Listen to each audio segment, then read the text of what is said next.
let me introduce to you, is this, I think this guy's name is Patrick. I think so. Ladies and gentlemen, meet Patrick.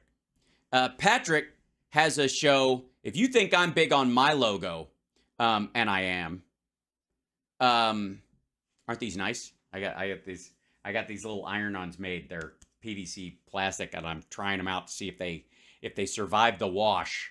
So I've made a few of these, and then I'm going to wash the shirts and hope they survive. And if they do, then I'll make them available to people who are like patrons and stuff like that, because I just want them to work. I don't want them to be shit. And that's so much merch is shit. Shit. Anyways, but I mean, white on black print. I mean, if you're going to cheapo, go knock yourself out. This guy started out largely, he's got 4.2 million subscribers. He's got the Valuetainment channel is largely start out one of those like self-help money related YouTube sites. And then like careened into what's effectively right-wing politics. And there are a couple of areas where, you know, they get hoisted by their own petard. They get stuck up a tree that they climbed up with Trump or something, and they're like, oh, fuck. There's no way down. And it's pretty funny to watch when it happens. Fatang. And so, hi, Twitch people. So, he has this guy on, this is a guy, it's a great, I just want to show you a short version. This is 20 minutes. I'm not going to do the whole thing. But this is a guy who regularly over the last year, especially when Musk was in the process of buying Twitter and all that was coming, was regularly using Musk's butthole as a bong. He was just blowing and receiving smoke at the same time. So they were just a big fan because sucking up to billionaires is a thing. And then, unfortunately, he hires a woman. And then they're like, oh, shit. I've been sucking up to this guy this whole time. And he goes and hires a chick to run Twitter. God darn. Who is it, Mr. Singleton? Hey. And, Pacman's been on his show. Yeah, a couple other people. Like, he does that. But he has this woman on named Whitney Webb. And Whitney Webb does a lot of shit about Epstein's chill list. The people who used to Epstein and chill. And this clip is about Elon Musk. And understand, like I said, this dude has been, up until, I don't know, 2 days ago, a super fan. Like, you got just look at the Tesla and this kind of thing, and it's kind of show. I mean, this guy's a genius. He's obviously a genius the whole time. Here we go. When I see, the questions with you. Oh, by the way, this guy is an Iranian immigrant. His parents brought him here when he was a kid. They're all about like self-made people and blah, blah, blah. I have no problem with that whatsoever. Immigrant family coming over here, sacrificing and busting their ass and making something of their life, and from a dangerous situation to a safe situation, and being very happy to be in America and very pro-America in that way, and just absolutely like dug in on defending the value of America because it was their salvation. Totally get it. I have no problem with that. However, attributing those characteristics of your parents and that circumstance to just anybody. Elon Musk is, hey, he announced the CEO, the new CEO that's coming, the ex-NBC Universal lady who comes in and, the ex-NBC Universal lady. World Economic Forum, everybody's losing their minds. Yeah, she was with the World Economic Forum. Like this, it's like he's trolling Glenn Beck. So I asked a question. I did a poll the other day on Twitter. Wow. It sounds scientific. Rob, if you pull it up. Yeah, let us know. I don't believe you. Video or it didn't happen. How do you even afford a Twitter poll? I said good hire, bad hire, let's wait and see. Cool. What chapter is that in your leadership book? Let's wait and see. Good hire was 6%. Wow. Bad hire was like 20-something percent. Let's wait and see was like 60-something percent, right? Right, which means most of the people who follow you have no idea what you're even asking them, and 20% are misogynists. What people want to see. But when that was made, the same day or the next day after he made the hire, you saw the article comes out about Patrick Bet-David. And did he double down on David? We'll find out. Musk. You saw what Soros article comes out, and you see what Musk out of nowhere. If you want to pull up what Musk tweets at Soros the next day, calling. He's got his own Jamie, just like that's the new thing in like right wing ball tickling podcast world is you have to have your own Jamie. I should probably just. I mean, it's the way you get ahead in this industry. I should just make up like Rush Limbaugh had the Snurdly because he had a rotating thing of people. So he, instead of learning their names or giving a shit, he just called them all that. Him, Soros is Magneto. Right. I don't know if you guys saw that. Well, I'll let him talk about it. But he said Soros was like Magneto, and a lot of people were like, Magneto's the good guy, really. And I didn't see that. Oh, you didn't see this? He says Soros is Magneto. I may have been traveling when this happened. Yeah, so. I'm sure. So he says, Soros is Magneto. If you want to show this tweet, Soros reminds me of Magneto, right? And this thing just takes off 42 million views.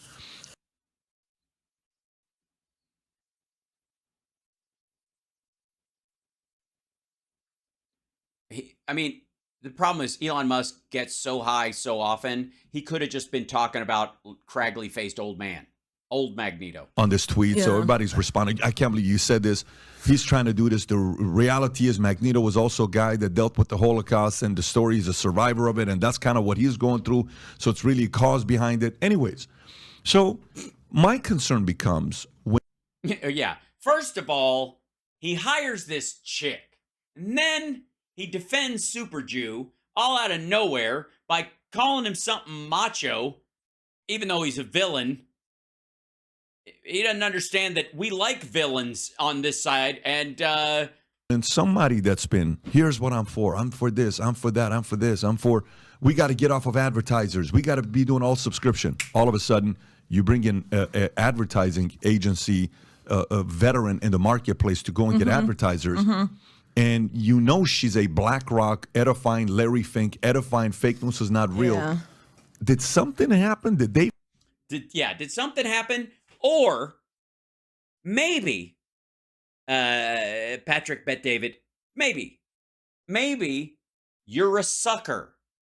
And what most of us have been telling you about Elon Musk's illusion of intelligence and his,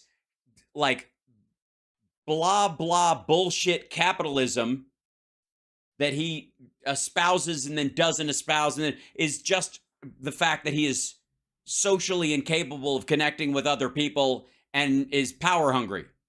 And he likes collecting money at as fast a clip as he possibly can for some end goal that he might have or might not even bother to have. Maybe something happened. Maybe also you're gullible. Because a lot of us have been going, this sounds exactly like the bullshit crisscross nonsense he normally says. Fine. That's the part that kind of throws me off sometimes. Well, really? It wouldn't be the thing that wouldn't be the part where you were like, maybe I'm mistaken. I think some of these, I see Elon Musk as a person who has a very specific persona he wants to project to the public, and then there's business Musk, right? And I don't think they're necessarily always the same person.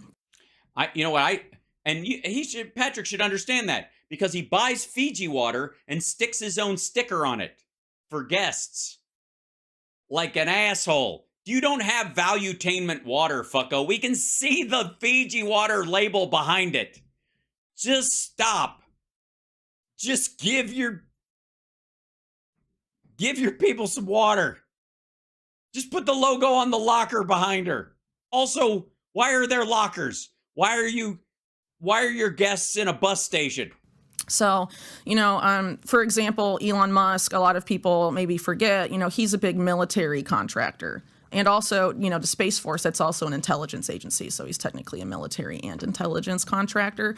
In order to keep your contracting business with those things, there's certain rules you have to play by, and certain things I would assume you can and can't say, or you'll lose those lucrative contracts. And yeah, you can't actually advocate for our foreign adversaries. You can only dickishly pretend to. if you look at someone like Elon Musk and his business history, a lot of his companies would not have been successful, would not have been successful without significant subsidies from the government. Hey, that's the one part that Patrick Bet David and so many other people refuse to recognize, because you know who's responsible for Tesla more so than Musk or any of his other shit? Barack Obama, because of his insistence of adding electric car support to the bailout of the big three during the 2009, package, which was the seed money that salvaged Tesla, gave it room to grow, and everything came off of it. And then here comes Musk with this whole, and by the way, Biden was all in on that shit too. They were like, yeah, this would be a great opportunity to level up some electric cars, and that'll give some competition to the big three to make them start putting out electric cars, and it did. And then they're like, I'm a bootstrapper. Fuck off. So, I feel like in order to get those deals, there's certain rules you have to abide by to an extent, at least when it comes to your business decisions and certain things, right? No, not at all. He didn't hire the NBC Universal lady because DARPA fucking made him. They didn't MK Ultra him into hiring a woman to run Twitter. Fuck are you talking about? The only thing he can't do is hire a foreign adversary to be the CEO. And even then, he could. He just would lose the other contracts. So maybe he wants to project, this persona of like, I'm one of the bros, I'm one of the guys, I believe. Yes, I can tell by the way he dances. And free speech and all of this. And certainly when he bought Twitter, that's what he said. But then it became, oh yeah, free speech, but not freedom of reach. And now it's sort of changing again with the appointment of this new CEO. And again, I will say, voice classes do wonders, and they can help you. They're never going to change the tone of your voice, but they can denasalize it to some degree by lowering it into your throat more and giving you more breath support. I don't know why that came to mind. No, I don't really have any high hopes, and I didn't necessarily when Musk bought Twitter, just because I tend to be kind of skeptical, and I guess you could probably say cynical about these types of Yeah, that's the woman he just hired, and that's her World Economic Forum page. It's just great. It's just, and you know what impact it's going to fucking have on Twitter? Next to none. But obviously, we're going to be depopulated via Twitter, and who the fuck is going to show up and get depopped first? All the Musk fans. Types of people, and Musk is going to do like, come on down if you're a true believer in free speech and all that. Whatever that body movement he likes to do. Come on down to Twitter headquarters, and if you're a true free speech advocate that believes in it, just come on in and take a number and then go through that door. Don't mind the sound of the grinding. I personally, just from my own, experience with Epstein research, I have found Musk not to be very upfront about some of those connections there. Now, this is where it gets fascinating.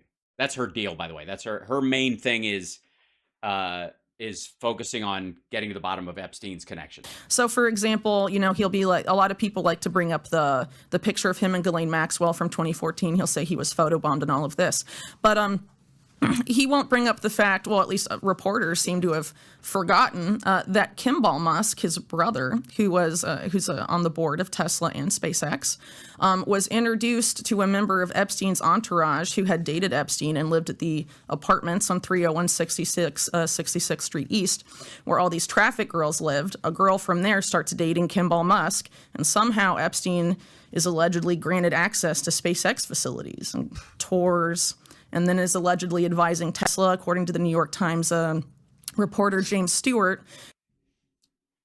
But I'm gonna have to check her work on some of this. I mean, there's wanna believe, and then there's yeah, I need to check it out. Hold on one second. Let's see.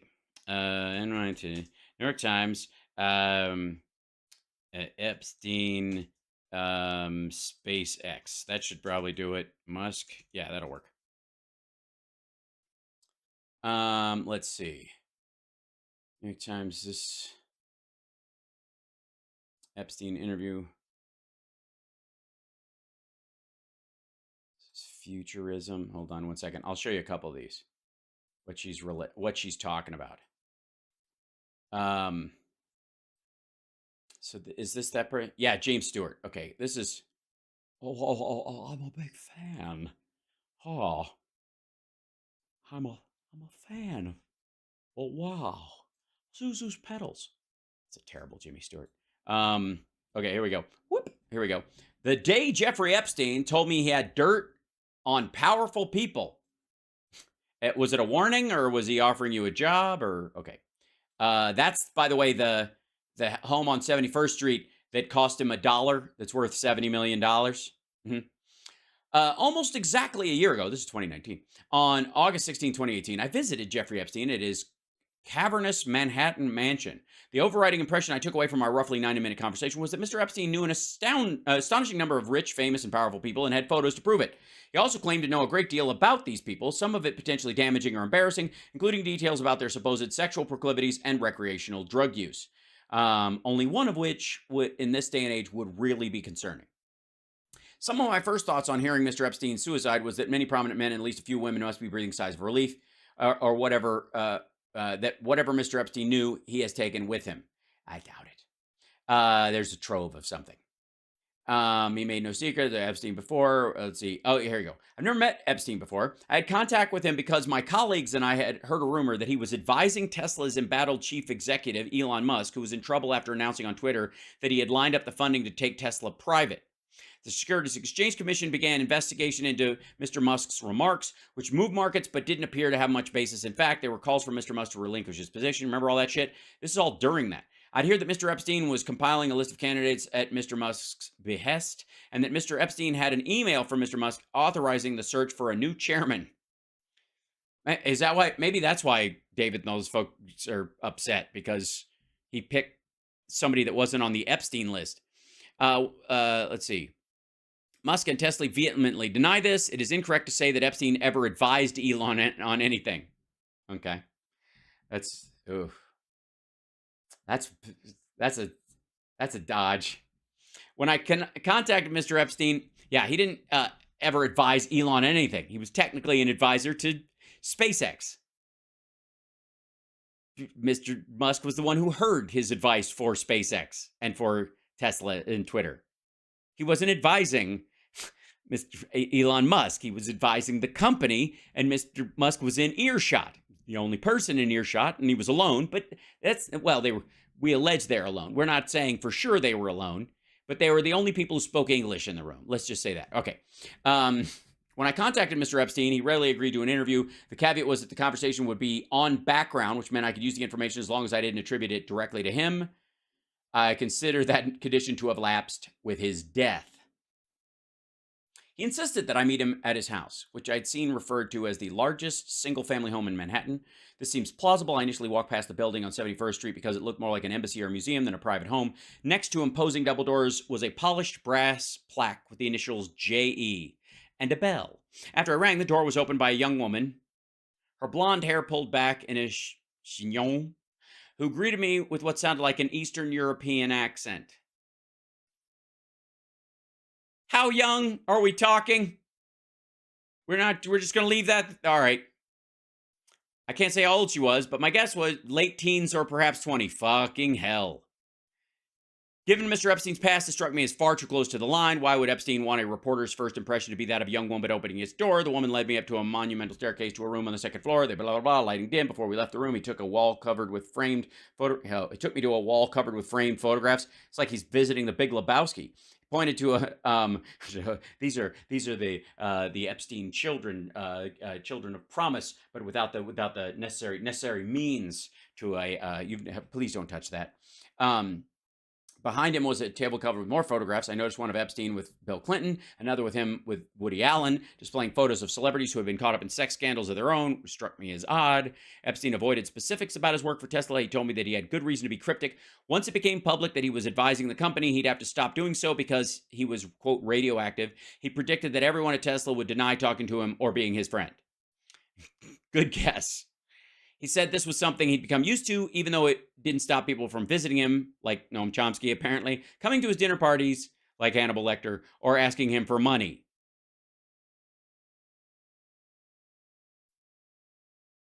If he was reticent about Tesla, he was more at ease discussing his interest in young women. He said that criminalizing sex with teenage girls was a cultural aberration, and that at times in history it was perfectly acceptable. Fuck off, dead guy.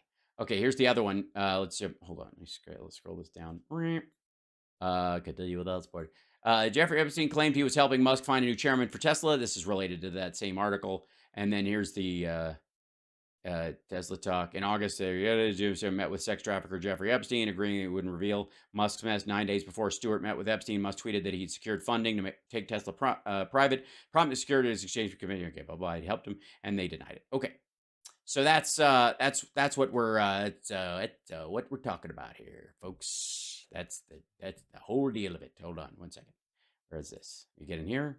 Hold on. Now we gotta hide this, put that away, and then move you guys over the way, and then I'll get this. Hada. All right, here we go. Who was told by someone else that Epstein was advising Tesla, and then goes before Epstein's 2019 arrest and most of his public infamy, goes and asks him about if the rumors were true, and Epstein says yes. And this is during a time when Musk is saying he's trying to secure capital to take Tesla private, I believe. And this was allegedly involving one of the Saudi wealth funds of the Saudi government. Which, by the way, that's actually what happened. He ultimately did get that money to take it private from the Saudis. And so the thing that Epstein set in motion with him allegedly did come to fruition. And at that time, Epstein was a very, very close advisor to Mohammed bin Salman, who had recently come to power. And if you remember back to when the Epstein story the scandal sort of broke in 2019, it wasn't just talking about his townhouse having all these pictures of him and Clinton. There were a lot, probably as much as Clinton, of Epstein with MBS, Mohammed bin Salman. What's the relationship? That's pretty random for a Jewish businessman with maybe ties to the Mossad. So you're saying it's weird that Jared Kushner would spend so much time with MBS? Oh, you mean somebody else. To be doing business with the Saudi kingdom, MBS? Yes, but Mohammed bin Salman was brought to power in a way that was very uncharacteristic for Saudi Arabia. You know, there it's not father to son hierarchy, right? It's like seniority within the royal family. Usually it's like elderly uncles that become the next crown prince and whatnot. And he was very young, in his 30s, when he came to power. And he hammered out things like the Abraham Accords with people like Jared Kushner. He was texting Jared Kushner all the time, who, of course, has a very close relationship with the Netanyahu family, for example. So, again, that seems rather uncharacteristic as well. And it's very possible. It's interesting, by the way, that Jared Kushner and Ivanka specifically have a great relationship with both MBS now and Netanyahu, but Trump doesn't. MBS thinks of Trump as a joke, and Netanyahu thinks, Trump is a millstone around his neck. That, given the geopolitical plays in the Middle East and North Africa, a lot of that often has to do with, people that are either for or against Israel. What government's shifting the balance of power there, normalizing relationships with Israel. And so the Abraham Accords obviously were a huge step towards normalizing the relationship with Israel in the region. And they may have seen, there's this upstart prince that's really ambitious, and if we can get him in, then maybe he'll help us push that normalization just a bit further. So, there's a lot of question marks there, but it seems to me that may have been something to do with it. And I also think this might be the thread to pull on to find out the real reason Epstein was arrested in 2019. Because if you think about who MBS took out... Because Trump could oversee the removal of someone that, no, okay, I'm just kidding. Mohammed bin Nayef. That guy was very, very close to John Brennan, who was the CIA director. And John Brennan was very unhappy with MBS's rise to power. And if you have Epstein close to MBS, John Brennan, who's also a big guy behind Russiagate and all of this stuff, and around MBS, you have Kushner, right? You have Epstein. It seems like there's two intelligence-linked factions. Yeah, so Brennan wanted to take down Epstein because he doesn't like Mohammed bin Salman, which was never linked until after Epstein's death to him in any meaningful way, and wasn't a pivot point that was necessary. Again, it makes more sense to say Kushner killed Epstein so that he could have all those contacts. That makes way more fucking sense. The fuck, John Brennan, the fuck out of here. Sort of duking it out. And if Epstein was on one side and the other side sort of wanted to send a message to that side. Yes, I would say that being on this side, I would want to send a message to that side. The Epstein slash throwing reporters in a fucking wood chipper women can't drive crowd. Yeah, but yeah, fuck them. What? How'd you do this? You just made me like John Brennan. You know. This is the article I think you're talking about. Jeffrey Epstein claimed he was helping Elon Musk find a new chairman for Tesla. This is one of the stories. Yeah, that's one of the stories. But again, to me, there's two different stories.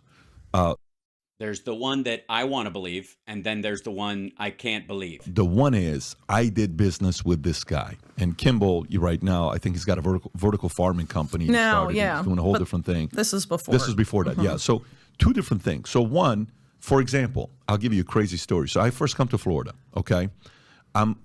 And by the way, this guy always has a backstory. We'll listen to this and we'll jump off. Doing a project, and it's called Mafia States of America. We're having it with all these ex-mob gangsters and people that are in that world. I go to this restaurant, Casa D'Angelo. First day I go there, the person... So you go to Florida, if I'm following, to have a celebration of organized crime. Okay. Please continue. I'm having dinner with is Michael Francis. Michael Francis was one of the top earners in the capo. He was a capo in the Colombo. Top earners. That's a lovely way of putting it. In the capo. How do you, what's your over-under on snuffing people in the capos? Is that part of your Benny's package or? Family. And he comes in, and this Casa D'Angelo place is ran by Italians. So they know who he is. Buonasera, they're talking to him, and we'll grab a seat. The next day, I go there with Chaz Palminteri, the actor from Bronx Tale, and he's done a bunch of mob movies, and he looks like, so he's got a incredible. So you go the first day. It's like a social test you're doing for MK Ultra. The first time you go in there is with a real mobster, and then you come in there with a movie mobster and see who gets the bigger reaction. And incredible one-man show.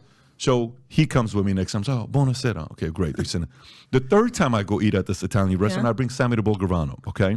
And they see Sammy, they lose their minds. Like, holy shit, Sammy the Bulgarano, the former underboss of the Gambino family, is here.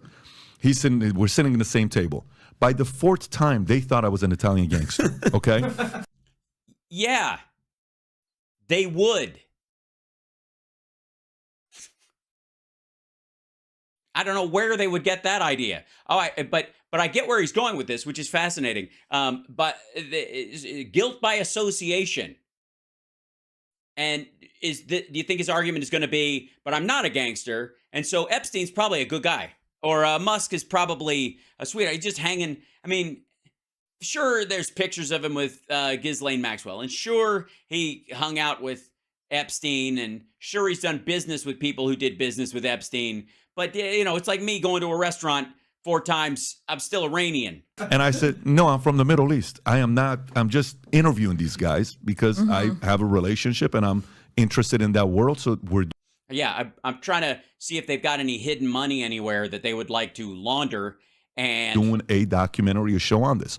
So the challenge becomes sometimes when you're seen, people love to jump to conclusion and say, well, this is what's going on. The part I want to isolate is the following with Musk. Yeah. How do I reframe what I now know about him and what I don't like with my previous opinion about him without changing my mind.